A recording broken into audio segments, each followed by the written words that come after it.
first of all, thank you for that question.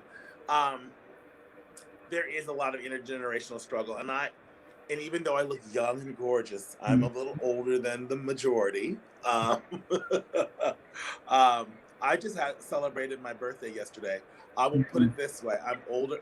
I'm old enough to know um, who Johnny Carson was on the Tonight Show.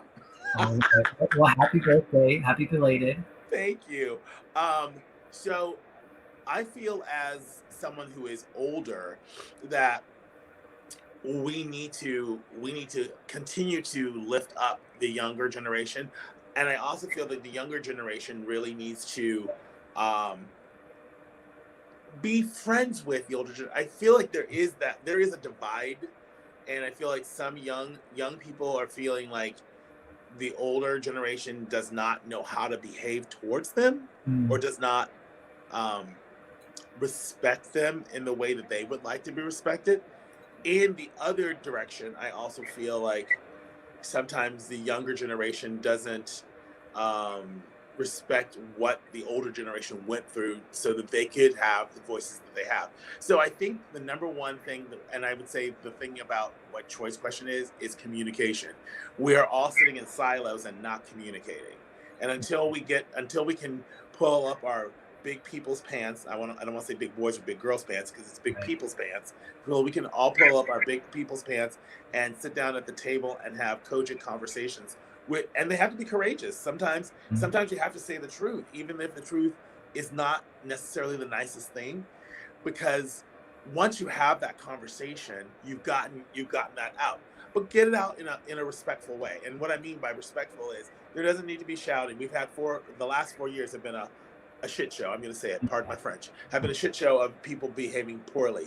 And now we have we have a new administration in office. So now I think we as people again need to follow how we want to be treated and treat others that way. It doesn't mean though that we go backwards and let those who are screaming loudly and screaming lies continue to scream over us. No, no. We just like we take a stance. We might have to put them on read for a second and then we move forward in a very respectful way. I hope that answers the question, Troy. I think it's a great answer.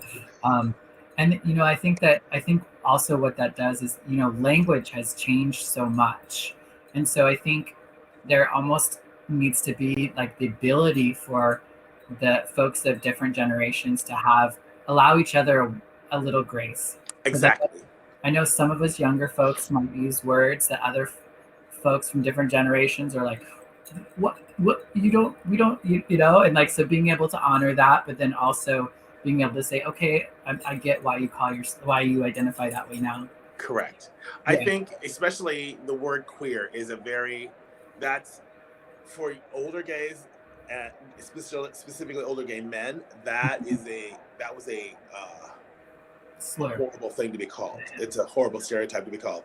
However, I understand that the younger generation has re-embraced that, and it does encompass when we say queer because we're no longer just lesbian, gay, bisexual, transgender. We're so many things. I mean, we're intersex. We're two spirit and they're non-binary. That is so. It's important that we all respect that. I mean, I've had many a times I've said ladies and gentlemen, and I've had people tell me, "Can you not say that because not everyone's a lady or a gentleman?" I'm like, Hmm. "Good point." Yes. Yeah, and that's I mean I think that's what it takes is like the ability to be able to say, um, like be able to just like receive that sort of feedback, but two, also for folks to be able to think, okay, maybe this person isn't trying to be a jerk. Right, right. And check I in with think them. Yeah. exactly. I think when you said grace is the number one thing, Hmm. I said the exact same thing last year when we had the Ready to Listen rally. I said, um, white folks, you need to take a step back and really focus on people of color, especially Black lives, because right now they need to matter a little bit because Hmm. they need to be really focused on so that we can stop the killing and the brutalizations. However, Black folks, we also need to have some grace and allow the white folks to catch up. Mm.